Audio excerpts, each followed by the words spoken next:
Yes, everyone, welcome back to XG Files. Stephen Howson and a hungover Ronaldo Brown. I'm not hungover. Yeah, you are hungover. I'm not hungover yet. Yeah. I've got the pre-cum type of... What? What's happening, everyone, in the comments? I've got the pre-cum type of hangover. Do you know what I mean? Do you know when you wake up and you're actually not that bad, but you can tell that later on you are going to get hit like a ton of bricks? I feel like you don't know that, though. I don't think you really get on it like that anymore. Not as much, do you know what I mean? Dad, all that, do you know what I mean? Working, man. Got too much to do all the time. In my 20s, mate, hangovers weren't real. You just get up and crack on. You don't get any busier than Steve, by the way, so I'm not surprised. Because I don't feel like I can remember that. Usually when it's like work-related events or Paddock FC work-related events, then you might have a little bit of a sip. But other than that, I feel like you're chill dad vibes. I'm trying to get healthy.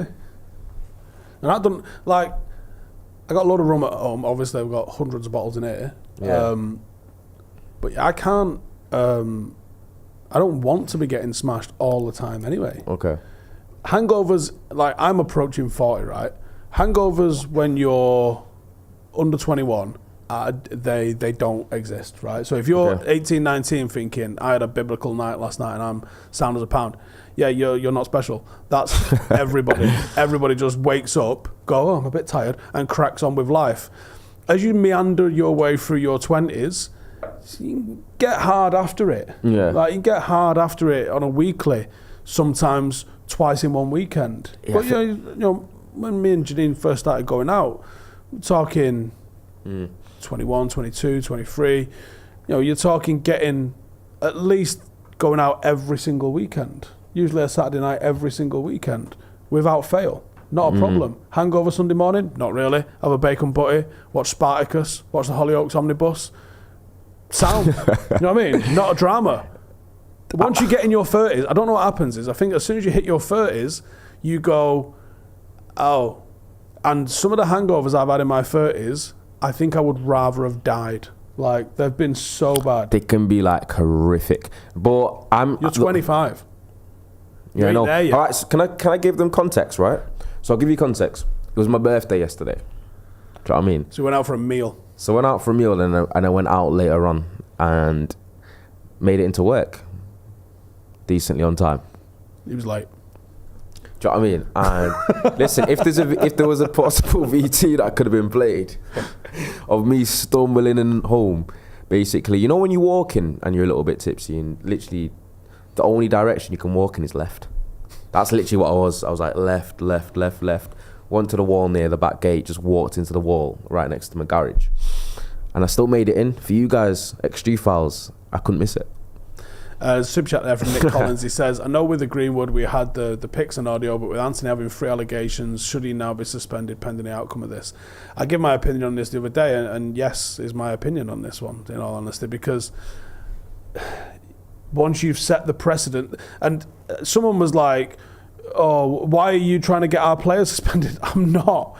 Do you think I want this? No, I don't want this. No one wants this. Of course you don't want this. No, nobody wants this. Because part of what we're talking about... But you've set a precedent of, like, if you treated Greenwood one way, that's you saying you think he's actually guilty and you think Antony's not. Like, you can't do that. You can't pass the judgment like that. You have to suspend him pending an investigation because that's what you do in Mason. And by a precedent, though, Steve, it's like... dealt with it, like just how it accordingly in terms of, because obviously there's the whole thing about legality and just whatever, and it's just, you are right in terms of the way that they approach the Greenwood situation. They're probably going to go down the same road of Antony, and then you just see how it turns out legally, whatever. But it's just an uncomfortable situation, and half of what we're talking about today is the fact that it seems like each day there's an additional chaos or something being thrown in a spanner to do with United, and I don't know. The way the club's being run at the moment is horrendous. Spoke about it a little bit on the podcast yesterday with Jay and Joe, where it's the same. Sam says, Steve, can you just take over the gaff, please? I would love to. Yeah, I don't think that phone call's ever coming, so don't worry about that one. Do not worry about that one. But yeah, on the hangover thing, I don't know when the change happens, if this is a permanent change. It's weird if I was out clubbing every weekend, right? 2 kids, wife. What am I doing? I know those guys. Yeah. I know those guys. Some of them are approaching 50 now. And still on it. Yeah. like a car. But you Like, know what are you doing? Are they still stable home or are they divorced? They fuck. Exactly. No, That's they why. fuck. Yeah. But like, no, there ain't people that have got, you know, a wife that they like at least, and kids that's getting after it every weekend. Now, there might be people that are married, but they don't like that wife. If you'd want anything in life, you want a wife that you like. I think that's got to be your number one thing. Do you know any people like, I mean, this might be the Mason Greenwood scenario, is that they're a mental couple. That they're the ones that are always together and they fell out and they're together and they fell out and they're together and they fell out. You don't need that. If I can impart any advice in life for you, is have a wife that's actually someone that you can get on with. Or just don't get married. Obviously, it can work. Just use an example, but I like my life being a little bit stress-free. We've been together 16 years. There's never been a drama. And that's how it's supposed to be. Like, can you imagine if it was like every 2-3 months, just like, oh, fuck. Do you not feel like that's almost a little bit too easy? Do you know what I mean? Do you know when you say, like, if you're with someone, you're with your significant other, whether it's guy, girl, whatever, do you not feel like if it's too easy and you've got no problems at all, that's almost like it's a slippery slope in a way, in terms of there's not like a little bit something to keep the fire burning, that little bit of friction? Or is that toxic? No, that's toxic. It's one of those that you go, I need the drama. Like, I think when people say, I think the people that crave the drama are insecure, because they need to have these massive shows of affection. Yeah. So they create these dramas to prove that she loves me still. Do you know what I mean? Like, yeah. I'm gonna make her fucking wig out, and then she'll prove that actually she does love me. Like, nah, that's literally toxic. Like, nah, you don't need that. If you need that constant affirmation and your constant reassurance, you're broken. You don't need that shit. You don't need that shit. You need your significant other to be the stability. I'm probably the psycho in our relationship, and I'm not a psycho in that sense.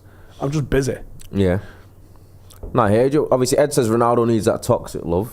I don't. Just need any love at all. So, any women watching, hit my DMs. Ed says we're so in the shit, we might as well sign Daniel Khalife. Right. So I've not deeply read up on this one. I haven't deeply read up on this one, but there's an ex-soldier who I think was in jail for some terrorism threat, escaped from prison by strapping himself to the underside of a fucking catering truck. Was that the person that recently was escaped from prison? I thought he crab walked up the side of the wall. Whatever it is, it sounds like something out of a fucking film.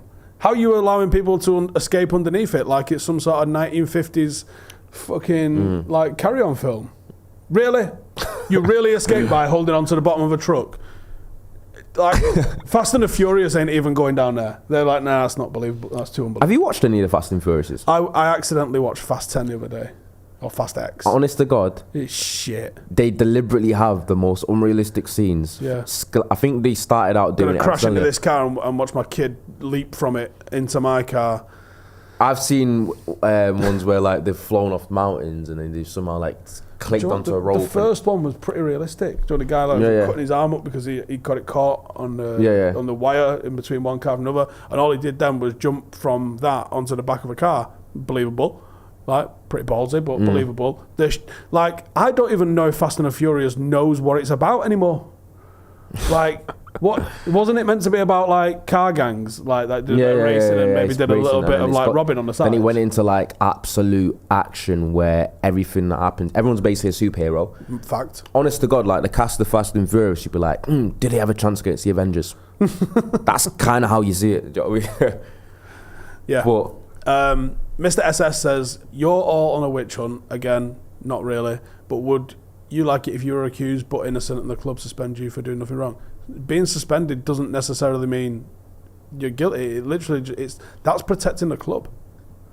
That's protecting the club. Mendy turned out to be innocent. Right? Yeah. And he was suspended eventually. Did you see his interview afterwards? No. Gary Cottrell, like, did the whole, like, mic ambush thing that he's popular for. Yeah. And then he said, can you declare to come? And he just went, alhamdulillah. And that's it. And he just walked off. And then he's like, comment. He's not saying anything. But obviously, it's not a witch hunt. Literally suspending someone doesn't affirm or deny guilt. It literally just means take them out of the limelight and let's figure this shit out. That's what it means. Like, would you want to be Antony going to Anfield this weekend? Nope. With what's going on? No. Absolutely not. No. It's a negative for everyone involved, including the player. Though sometimes suspending protects the person that you're suspending. Even though I heard Anfield's atmosphere is apparently a little bit overrated. What, in terms of atmosphere? Yeah. The most overrated atmosphere in the world, according to some because historically, some Dutch guy that we were watching. even to me, like obviously someone who played there for years. I went to Anfield a couple of times, etc. I ball boyed there. Do you not know that? I actually ball boyed a couple of games. Liverpool in the Premier League. No, didn't know that. Yeah, and I never thought the atmosphere was that good. From what I knew, like I was kind of told, and even I got that vibe from that like it was very like there's a lot of animosity, and it's kind of I didn't get that at all. It's the crowds and the grounds and the teams that you least expect that actually have like the wildest atmosphere for an away team. Premier League atmosphere on the whole is a fucking 2 out of 10, right? Yeah. There's an occasional, like I've had some incredible atmospheres. Yeah. Roma in 2007 springs to mind as a genuinely incredible atmosphere. There was like a whistle in the air the entire night. It'd gone off outside, whether that had anything to do with it inside or not, I don't know. Porto in 1997. The place was literally rocking. I was on the third deck of North Stand and I thought it was going to fucking fall apart. Like, that was absolutely rocking. The day we won the league in 1993 against Blackburn, everyone had all these massive big flags. That was absolutely fucking... That was more of a party atmosphere, but it was rocking. Like, there's been Liverpool in 2007 when Rio scored. For anyone who's... Rio and Scholes scored. There's a Spanish commentator who like fucking sings along to them two scoring on the highlights. It's incredible, by the way. That was a great atmosphere for some reason. Don't know why. What happened at Old Trafford, and I think this probably happened across the board with grounds in England, is obviously following the tragedy at Hillsborough. The Taylor report came out, recommended all-seater stadiums, loads of safety precautions, and this, that, and the other.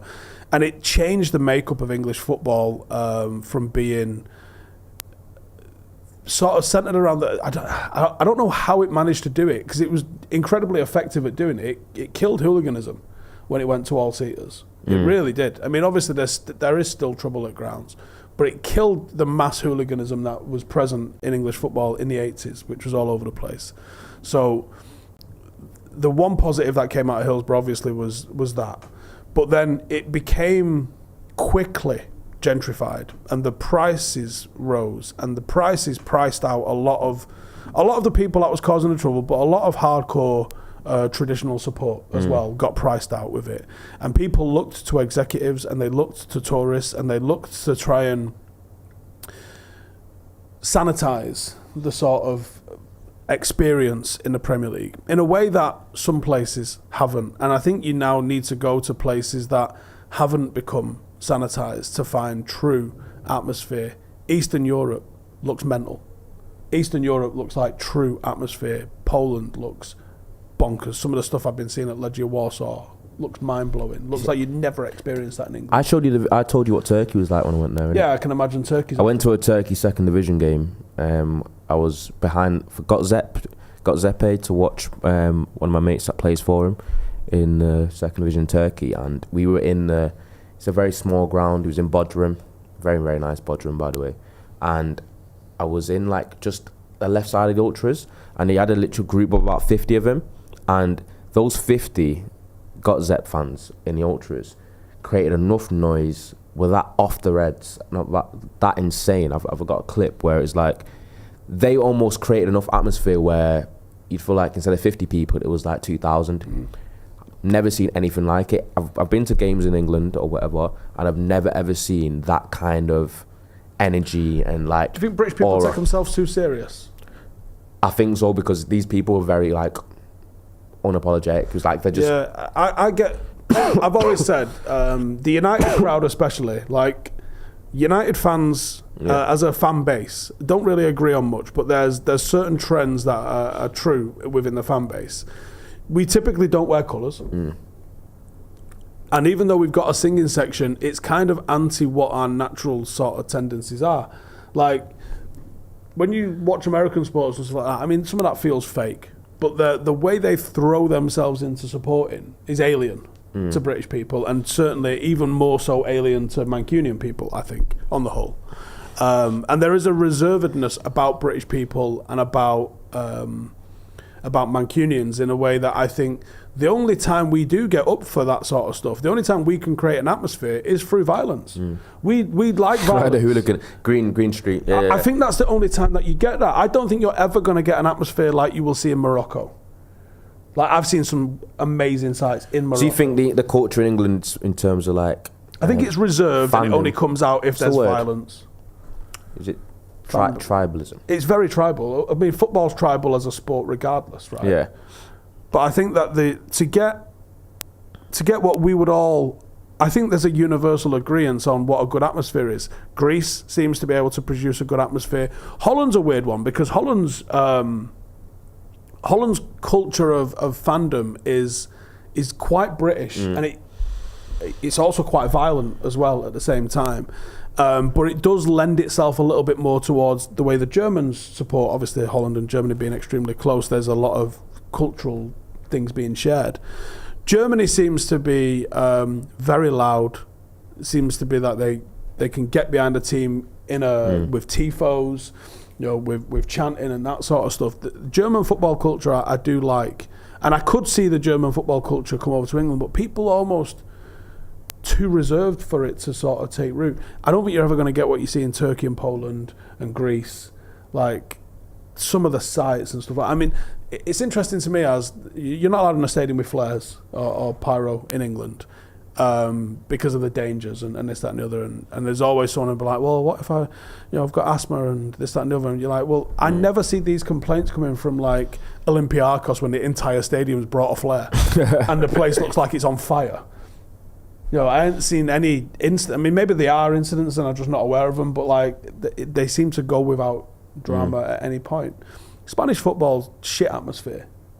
There's some shit atmospheres in European football, and there's some great atmospheres in European football. I think the Premier League atmosphere is fucking garbage, to be honest. And I don't know where it's necessarily better. Smaller clubs think they've got a better atmosphere. Not really. And it's because I was telling you from what I've found out from what surprised a lot of people is when they interviewed a couple of Premier League players and about the best atmosphere and that. People usually go to the obvious ones where they're thinking, Anfield, blah blah blah, which are generally quite overrated. And I think it was Tanganga, is that his name? The one that plays for Tottenham. And then there was two other players that were kind of interviewed separately over different periods of time. I saw best away atmosphere, most intimidating away atmosphere. And all three of them said Wolves.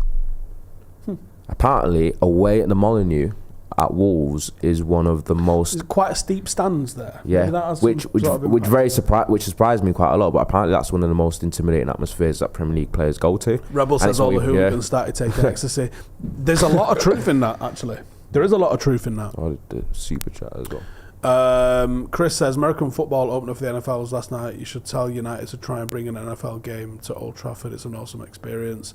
But Old Trafford's not an NFL ground, is it? It probably hasn't got... Old Trafford probably hasn't got the facilities to fucking get all of the NFL players changed at once anyway. Nah, probably not. They've got the facilities for that. Ant says Galatasaray away, 93, my best ever. That was the Welcome to Hell one, wasn't it? That was the Welcome to Hell. Galatasaray. My mate's in the Super... One of my other mates plays in the Super League, and he said Galatasaray is like nothing he's ever experienced. He said he was literally... Because he was right back. He's a right back as well, so he's kind of near like the sidelines. Always going to be on the touchline. He said... Scary. He said the shit they were giving him all game. Never experienced anything like it. Julio says belated happy birthday Ronaldo. Thank you.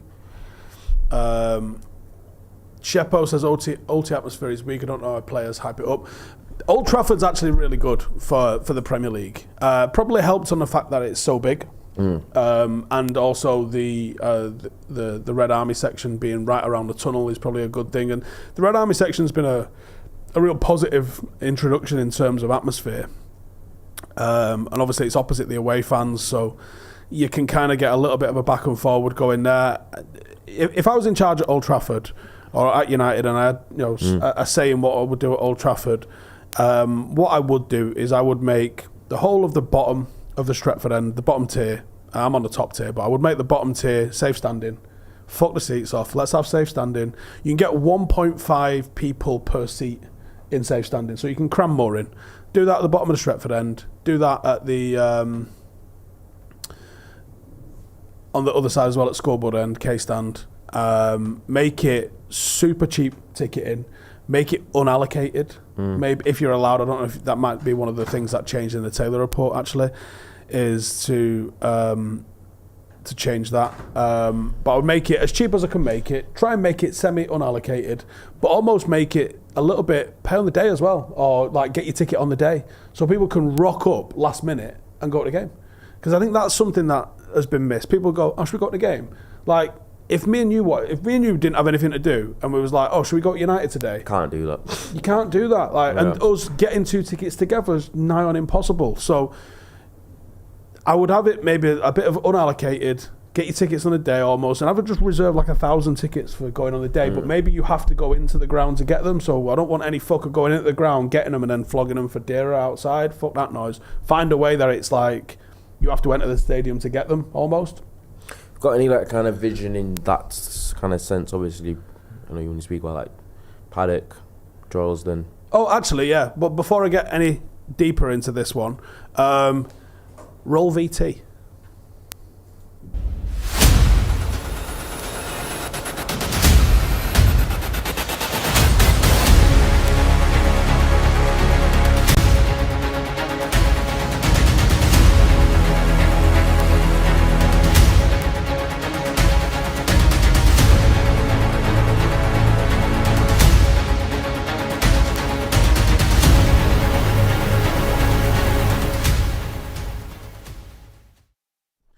So that is a little bit of a snippet and a little bit of an advert about what's coming tomorrow. So tomorrow, 2:00, it is free entry. If you're in Manchester, you can get a tram to Droylsden. You can get off at the tram at Droylsden and you can walk the 100 metres that you would need to walk to come and watch Paddock play. We are playing against Wigan Town tomorrow. They're bottom of the league. I'm expecting us to fucking turn up and absolutely snotter them. That needs to happen. There's no excuses. No one like, oh, you can't say that. Like, nah, fuck that noise. Let's go and fucking put it on them. We're good enough to put it on them. Let's go and put it on them. We're going to promise the people a show. We're going to go and absolutely stick it on them. Come down and watch. I'm hoping for a decent little crowd tomorrow. I think we might be able to set our record attendance tomorrow, which isn't the greatest of things to achieve, but I think we can do it tomorrow. I think 400 or 500 is doable for us tomorrow. So if you're in the area, please get yourself over. Like I said, it's free entry. The sun's going to be out tomorrow. You can have a pint and watch the game. There's no Premier League on. If you need your live football fix, come and check Stretford Paddock out tomorrow. I believe there's about half a dozen that I'm aware of that are flying over all the way from Ireland, which is fucking madness. Half a dozen, 6? Yeah, but that's half a dozen people, but I don't know if they're like bringing like a mate or a loved one with them. So it could end up being as many as a dozen, 10 a dozen. I think Notch is travelling up from the south coast. We've got Notch coming. Yeah, Notch is coming tomorrow. So there's a right load of people that you'll recognise in the chat that are coming up in the mix tomorrow. So I'd love to see it. I'm aware of the flickering. We don't know why it's flickering. So apologies. Nah, you know what's weird? Yeah, it's still weird. When I was out yesterday, I was in the chip shop just before I went to like the second club, and you got some guy just comes up to me and doesn't say anything.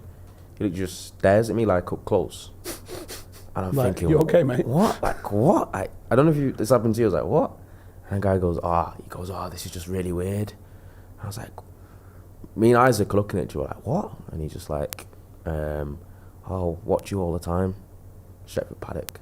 And he could have just said that straight away, instead of the whole don't be weird, bro. Interaction of just staring, just come and speak. Cool guy though. I feel like that was one of the only times where you're alright speaking for ages about United, because obviously you're a little bit intoxicated. Raymondo says, any chance you could do a deep dive into Amrabat's career injury record? I'm not aware of him being an injury prone player, but I think it might be worth us looking into. I'm not aware. We have obviously titled today's video. There's a lot of alternate things going on about reports about Amrabat and whether he's injured or whether he's actually just taking care of himself post-international break, and it came out that he had a little bit of an issue in his medical, where a little bit of a back injury came up. That could have been blown out of proportion. That could just generally be a thing where not everyone's 100%, especially when they've played sports for a lot of their life. He might just have a little bit of a dodgy back. I hope so. The back one worries me because you never really hear of backs getting better, do you? I've always thought that, like, when people have back issues or they've had a back injury, does that ever 100% heal? I feel like it never does. Because I literally put a meme up the other day saying one of my favourite childhood memories is my back not hurting. Don't know if that concerns you. Do you know what I mean? Just miss the times when my back didn't hurt. Like, I wake up all the time, it's like my back kills. But with the whole like Amrabat thing, we seen how it kind of impacted Rashford a couple of years ago. Yep. When he had a little bit of a back issue. He probably still kind of dealing with that now. He probably has to get massages every day. And you worry about how that's going to affect Rashford with the type of explosive player he is later in his career. So even for someone like Amrabat, who's a bit of a workhorse, a runner, something to keep an eye on, because we've seen the difference that injuries can make in the way that they shape your season. So massively so. I mean? So it's massively so. And then Højlund's got a little bit of a back issue on he as well. He's like, yeah. I don't know what's going on with us at the moment, but obviously it needs fixing immediately. Someone's just asked in the comments, I mentioned that R9 was the best player that I've seen live. Can I explain why? I thought I did the other day. Ronaldo's about 6'1", something like that. He's a big 6'1", though. Yeah, like Cristiano? No, R9. R9. And he ran at a blistering pace, throwing step-overs in, unbelievable lateral movement. All he thought about was getting past all of you to score a goal. He would have been the best player in any era, but for injury. He's a lot of people's best ever player I've ever seen. As in, like, I didn't watch him entirely, but just from clips we've seen, just off, like, obviously playing football, I don't know whether I've actually ever seen a more complete footballer than R9. And I'm talking even like in Messi and Ronaldo kind of category. He had Messi's dribbling and Ronaldo, probably a bigger version of Ronaldo's body. He might have even been more explosive than Cristiano was. He was so fucking good. Because you would have watched him when he came to Old Trafford in Champions League. Yeah. And then was Fergie a bit waxy lyrical? One of the first things I ever Googled on the internet was R9. Like, this is how old I am. I remember going to an internet cafe in the 90s. It was like 96, maybe something like that. There was an internet cafe in St Anne's Square in Manchester, and there was 442 magazine. It had links in the back, but you had to type the link in. And it was a mad link as well. It wasn't like a website and a thingy. It was some absolute chaos to just watch a video pop up on your screen. So the first thing I ever searched for on the internet was R9 goals. I think he might have been at Inter at the time. He was incredible. Like, he was literally, like, I think we spent a 5 or 15 minutes or something like that. Yeah. And it probably took all of that 15 minutes to load up like the 30 seconds of goals. And it was about that big. You couldn't see shit. But then, getting to go watch what it was all about, seeing him live, I don't think we saw the best of him live. I think Inter Milan, that UEFA Cup run, what they did in the league, that was really the best of him. But I believe he never even trained. He had like a sandpit that he fucking worked out in Milan. But yeah, he was absolutely incredible. And it's one of those where some players suited the era they were in. Some players, are more of the time that they're, or some players can transcend that. He would have been incredible in any era. And interestingly, you mentioned Beckham earlier. Yeah. So you said you saw a compilation of Beckham performance against Bayern in the final. So I think I've said this. Beckham was my man of the match in the final because he was everywhere and he played central. And then people in the comments are arguing, saying like they feel like Beckham should have won thingy that year. Ballon d'Or. He should have done.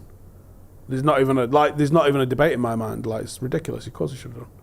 Because people like me who never actually really watched Beckham because they're a little bit too young, that was a very like eye opener just to kind of get into it. Just seeing a touch by touch performance from him in one of his better performances in a big game, kind of get the idea of the play was.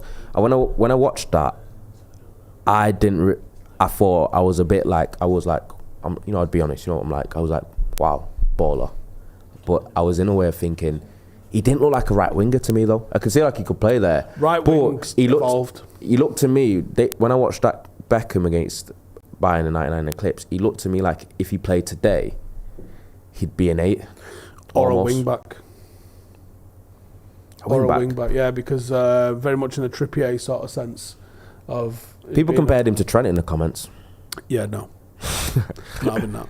And even Trippier's such a stretch, but in terms of the position that he takes up and how he does it, it would be closer to Trippier than a traditional right, a current right winger style for sure.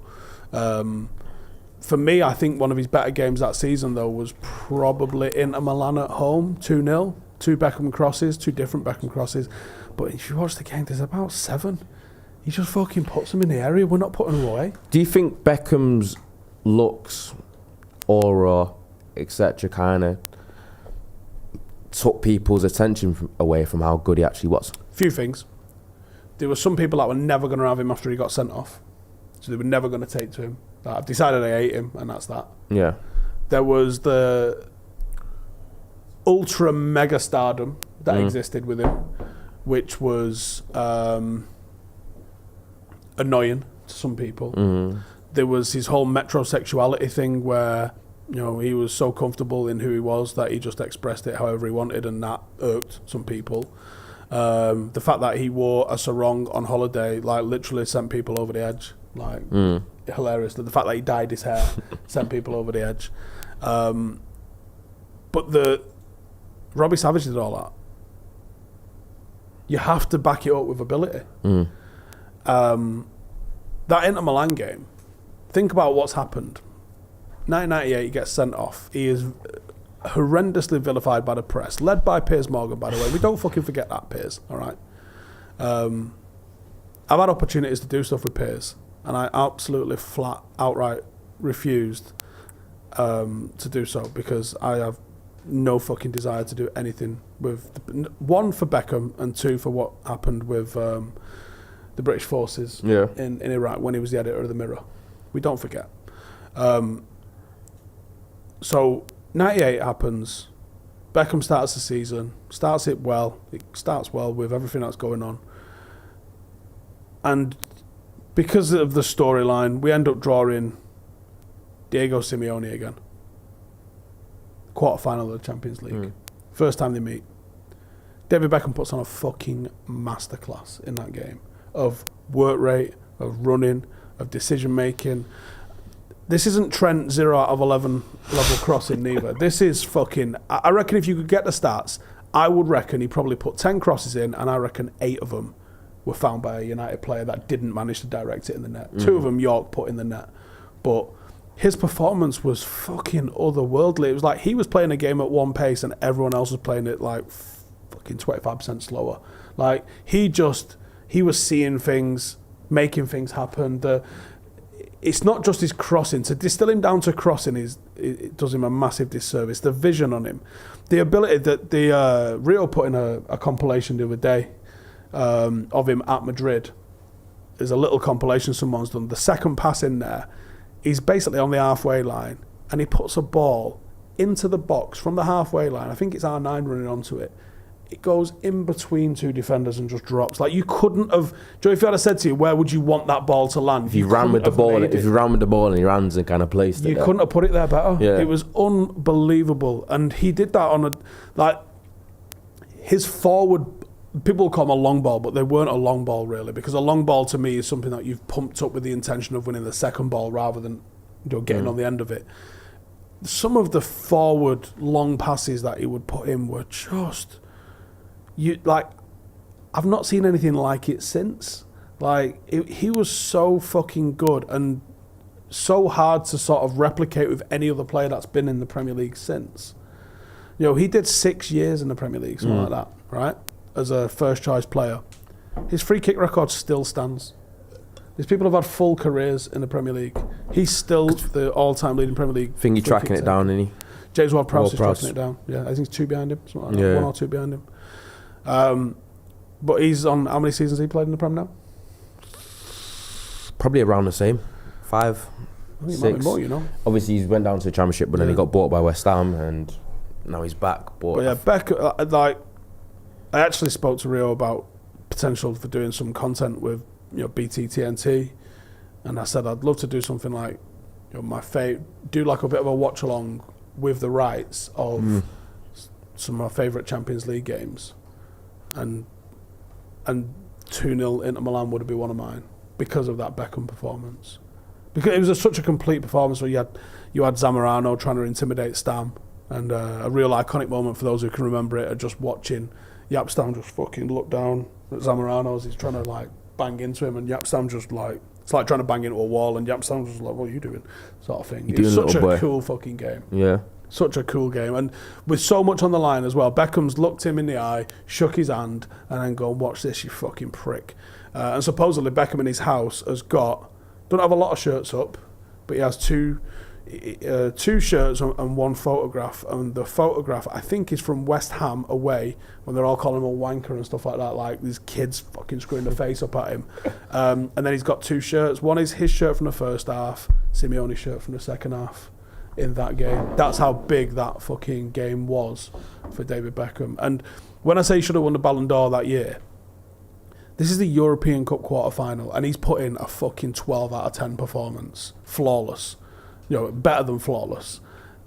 He then follows it up with another good performance in the semi-final, where he's completely fucking integral. Let alone the fact that the free kick he scored against Barcelona, the performance he put in.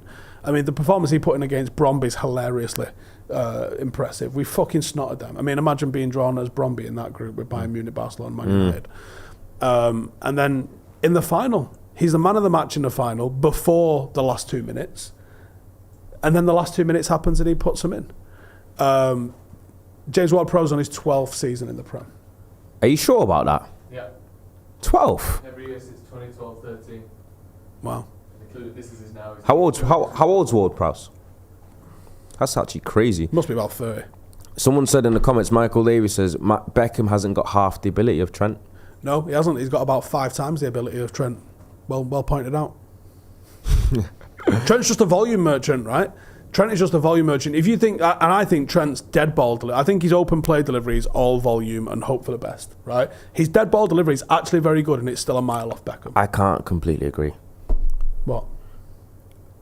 I don't think volume's obviously a factor, but there's a fucking huge amount of ability involved with what Trent does. I'm not saying there isn't, but I'm saying he's nowhere near David Beckham. You know what I mean? David Beckham's 1 out of 1. Trent might get 1 out of 10, which is still impressive because he's still hitting a level of assist that's not many hitting, but he's nowhere near Beckham. I said about Trent, I feel like Trent's game translated a lot better to the men's first team Premier League football than when he was obviously an academy player. I think playing with better players, bigger spaces, better movement, better players where they can make range, vision and range, where they can make the most of his distribution. And I feel like that's why he's excelled so much. A super chat there from Akshat says, with Antony's allegations and Sancho fallout, might we see a 4-2-2? Probably not. No, I don't think you will. I think he's more likely just going to. He hasn't really changed his formation all that much at all, even when we probably should have done, innit? There's a couple of people asking. I have got no information whatsoever on Mary Earps to Arsenal. I found that out as Jay told me yesterday. So no, I have no information on that whatsoever. And I'm devoed. That's literally a Ballon d'Or nominee. That's leaving the club because it's ran like a fucking bag of spanners. Yeah, it is. Paulo, Trintas, Ronaldo, Partey all played whilst being investigated. Yet another scenario. There's not really anything I can comment on, to be honest. Different clubs deal with stuff differently, I guess. Cuba J says Poland atmosphere is awesome, but the hooligans are crazy. Yeah, I think there is an element of what makes atmospheres good. Ultimately, this isn't ideal at all, but it's factual. I think a bit of aggro helps the atmosphere, right or wrong. Mm. It does. And actually, for some of the people kicking off at certain things, and I do question why certain things are reported in the manner they are, the way football fans get treated and the some of the laws that they're subjected to, the arrests at football are absolutely minor compared to the arrests at Royal Ascot. But that's not in anyone's interest to report. All these toffs fucking getting drunk and can't handle their booze and getting nicked. Classist. That's exactly what it is. It's a little bit different, but someone says Bex can defend better than Trent. I have no doubt whatsoever that's correct. I think Mount's best position is in the front three. I think a lot of people are starting to realise that. Yeah. I wonder if he'll play him off the right, because you can't move Marcus to accommodate him. I said Mason Mount's literally like he's a left midfielder, left winger-ish. I don't even know. He's a bit of that's the problem. Players like Mount, they're almost so versatile to a point where it's like a jack of all trades, master of none with Mason Mount. But I think his best position is between being a 10 and a left winger. So in that kind of space, like the left half space. I don't think he's a midfielder where we've been trying to play him. Yeah. David Ellingsworth said, what's the atmosphere at Millwall like? Probably completely fucking overrated. I think that whole Millwall thing that they sort of revel in being utter fucking dickheads. What was the chant?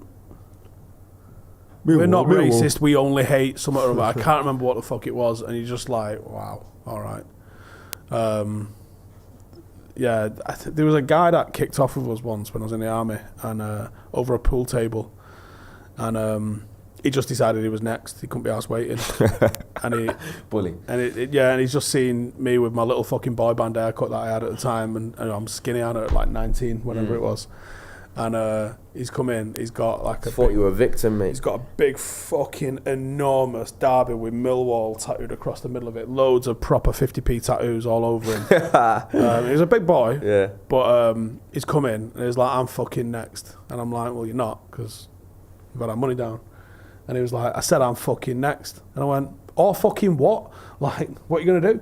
And he was like, what are you fucking going to do? And then he just started shouting, Millwall, in my face. And I'm like, I'm still waiting to find out what you're going to do. And then I went, do me a favour, mate. I said, turn around. I went, see everyone looking at you? There's like 20 blokes. I said, that's all my squadron. We're in the army. And he went, and then went outside and just started shouting Millwall through the window then. I think you've told me about the whole Millwall outside the window thing. I think you've said that before. Fucking man. I got Get out, you fucking helmet. Got stunned. Super chat from MF Corps. Would I ever consider getting a perm? No. What's a perm? Like curly hair. Would you get a perm, Joe? Joe's nodding behind the camera. With a mullet. With a mullet? You have got a bit of Billy Ray Cyrus going on, innit? Abner says Mount shouldn't be shoved left wing. Too many left side players already in the squad. Definitely agree with that. Dennis says hope Garnacho sees the opportunity and focus on the right side. Should be the starter there. Be interesting to see if he can do anything off the right side. I mean, obviously you've played both sides. You don't like moving sides, do you? Nah. There's a huge difference playing one wing and the other. I think some people are more comfortable on one. I don't think there's many right-footed wingers today, or even just a right-footed or left-footed winger today that likes playing on the right or left side, the side that they're strongest. Everyone wants to play inverted. I feel like it opens up angles, different options a little bit more. I think there's literally only one that I can think of that is an absolutely elite winger that plays on the side that they're foot strongest, and that's Kingsley Coleman. Kingsley Coleman for Bayern is right-footed, right winger, beats his man down the sideline. Maybe Doku, who City signed as well. Other than that, everyone wants to play it inside out. And I think Garnacho, from what I've seen, I feel like he wouldn't be as good on the right either. Michael Davis says, Trent is absolutely not a volume merchant. What absolute waffle. I can't believe you said that with a straight face. I can't believe you typed that with a straight face. Because factually, he's a fucking volume merchant. Like, I used to have so much fun going on StatZone and screenshotting like Trent 0 out of 11 crosses, 0 out of fucking 20 crosses. Like, that was his game. That's what he was doing. Like, and yeah, sometimes he would get assists off the back of that. His open play crossing is 1,000,000% just pure volume. His set piece delivery is actually quite precise. But I'm this much of a nerd, mate, that I will go and look at what other wingers are doing in terms of the success rate when it comes to crosses. And Trent, as a crosser, is fucking, I'm sure it was like 5% completion on crosses, which is, if I said to you, look, 95% of the time you do something, it's not going to work, would you do it?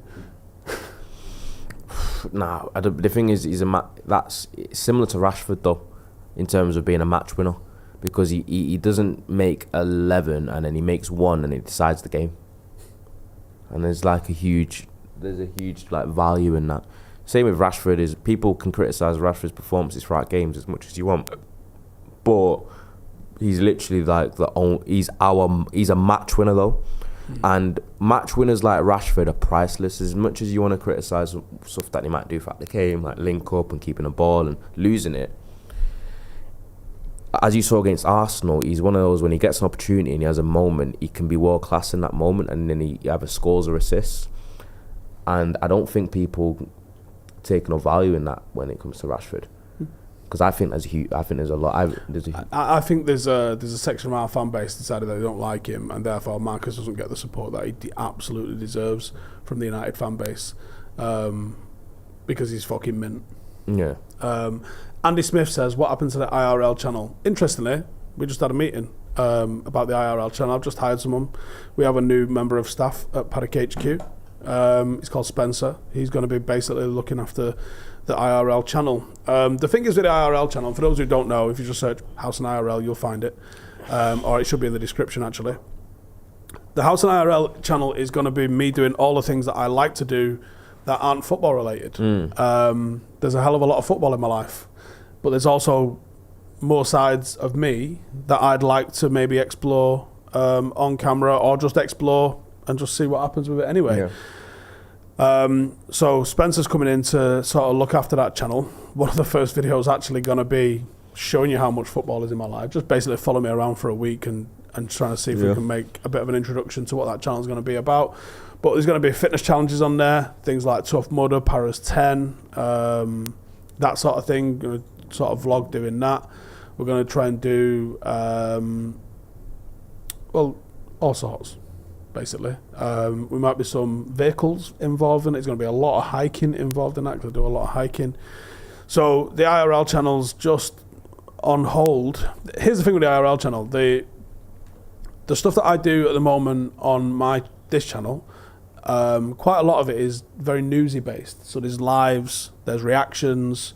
It almost needs something to happen outside of me for us to then discuss it. So an Amrabat injury, a Hoyland signing, we kind of are driven by external factors. The IRL channel is going to be internally driven. We're going to decide to go do something, shoot it, and then we can spend a little bit longer doing the edit. We get away with average quality content on this because and when I'm talking about that, I'm talking about how it's shot, B-roll, production level. It's average, right? People might go, I think it looks pretty good, apart from the flickering. But ultimately, this isn't the highest level we can make it. We can make the IRL channel stuff a lot higher, so therefore I want to make stuff that's a lot higher quality. So that's why that sort of thing takes time. I can do our 5 things we learn. It can take me 8 minutes to do it. We can edit it in 30, 40 minutes and we can get that shit out and we can wrap it out and it can do 100,000 views. Sensational. But I would rather, not necessarily rather, but I want to make content that's a little bit longer lasting, a little bit more thing, because the 5 things, no one's watching it by the time the next game starts. Yeah, exactly. Now here, so Astro Hayes has said that a couple of times now. He said, Ronnie, what do you make of the San... It's awesome moving stuff while we're reading. Completely took that away. Do you make of the Sancho sideshow? Apologies if already spoke on it. Interesting perspective as you know him. Do you know what? Not sure what to make of him. People come out saying that they think he's extroverted and kind of outgoing at times, but then sometimes he can be quite reserved. And that's exactly what I think of him as. Like, he is. I think he came across him a little bit in America as well, Steve. So Steve might have got like a slight glimpse into a bit of his character. But Sancho is. I'm not enjoying the character assassination going on. I'm not. He's the a amount very of people leaking. Oh, he's a bit quiet. Oh, he didn't really want to do the sponsor stuff. So he's not paid. No, he's a very, very, very like. He's a very good guy. He's very cool, but I think of him more of being very reserved and not massively outgoing. He's not like a huge character. He's very, but he's like easy to get along with. He's quite wholesome. He's nice. He's not like, he doesn't forget where he comes from. He's not overly like cocky or any of that. So I more see that side of being. I think it almost, some of his personality works against him in terms of, you're playing for Manchester United, you're playing for a big club, and so much of it kind of hinges on you being this big character and being able to kind of like, being like hugely self-motivated and like raise your levels, and like the lights are brightest and you kind of rise to it. Do you know, almost having that little bit of... Yeah, I'm just not feeling... I don't think he necessarily has that, and that might kind of work against him in terms of like that fire in his stomach, because he's so laid back, just as generally as a person. But I'm fine with that. It's more the things like, one, I don't think he should have made the statement. I think if he'd have kept his mouth shut, everything that's going on with Antony at the minute would have just really helped him. But now he's got this statement out there. His manager's probably going to be feeling a certain way about him. They've got to have had a meeting this week at training, because he wouldn't have been off, not going on a national break. I'm sure that's hopefully on its way to being resolved, and I think it's probably going to need a public apology from him to do that. You know, he's in a difficult situation, obviously, but he's also not really taken the chances when he's had them. But I'm really not liking, and I can say, look, back the manager, and I think Sancho needs to work harder, probably needs to apologise, and it can all get sorted. But I also don't like that, because I wonder where it came from. Like, people are talking about what he's like when he interacts with the dinner ladies. What relevance is that? People are talking about what he was like when he was on a sponsor shoot for a kit launch last year. What relevance is that? Yeah, no, it's just... people have just latched on International Week and then just throwing all sorts of shit about. JB said it'd be nice if Steve wasn't so biased. Who am I biased against? I've been off.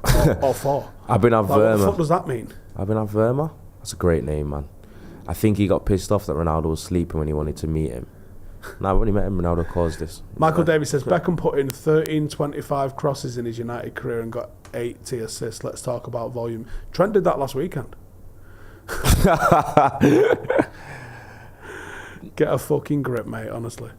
Man literally left the chat and you've proper went on a fucking statistical, like... And I can tell, you can fully tell that stat's made up as well. Yeah. Look how 1-3-2-5, 80 assists. It's so like, the figures are so well rounded. That I don't think it's correct. Ant says, "What's my favourite weapon?" Wait, do we have to put in a comment? PMG. Should we put in the comments about the epilepsy warning for anyone in the chat? Sorry about anyone. Favourite weapon? What is your favourite weapon? I like the GPMG. GPMG. So that's another thing that's going to be coming on the IRL channel as well. Is what's your experience with GPMG? I'm pretty good with it. Pretty good with it. It's the big belt-fed machine gun. I'm pretty good with it. It's an area weapon system, so it's not the one. It's machine gun. So is it for like where? You don't need to be as accurate. That's why. Just fucking obliterate an entire grid square in its happy days. But there's going to be some gun content on the IRL channel as well. Perfectly legal gun content, because we're in England and that's the way it's going to be.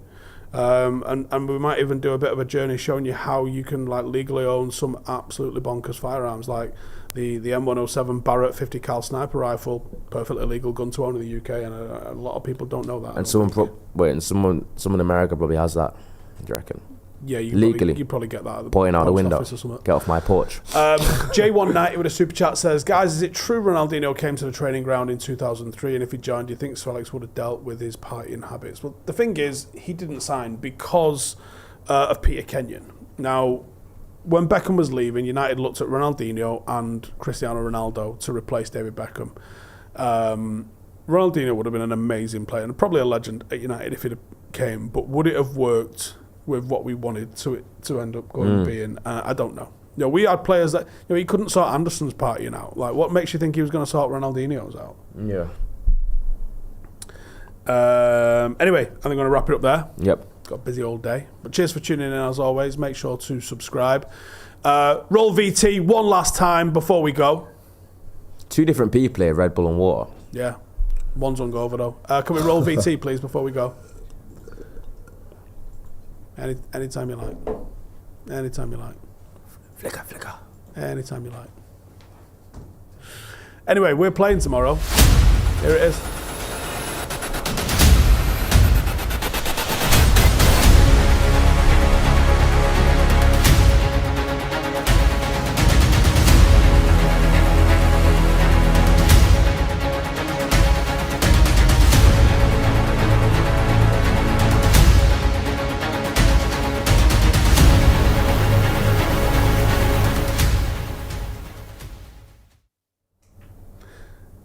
There you go. That is what we're doing this weekend. 2 o'clock tomorrow. If you'd like to come and join us at the Butcher's Arms Ground in Droylsden, it is completely free entry. We would love to see you there. We're trying to get the highest attendance that we've ever had for a Paddock FC game, and I think we're going to do it. And Ronaldo's going to sort his hangover out, and he'll be playing. So catch you guys tomorrow if you're there. Otherwise, I'll see you in the next one. Laters. Hey, thank you for watching the video. If you are new around these parts, then don't forget to subscribe. My channel is proudly supported by my community on Patreon. If you'd like to get a little bit of extra content, a Discord group, meetups, 5-a-side games, weekly podcasts, behind the scenes, and even an occasional bit of transfer news as and when I get it, then for the price of a pint, you can show your appreciation for the content that we make and get some goodies for doing so as well. Check the link in the description or click the button right here. You'll also find all of my socials here too if you want to follow me on any of those platforms. Nice one.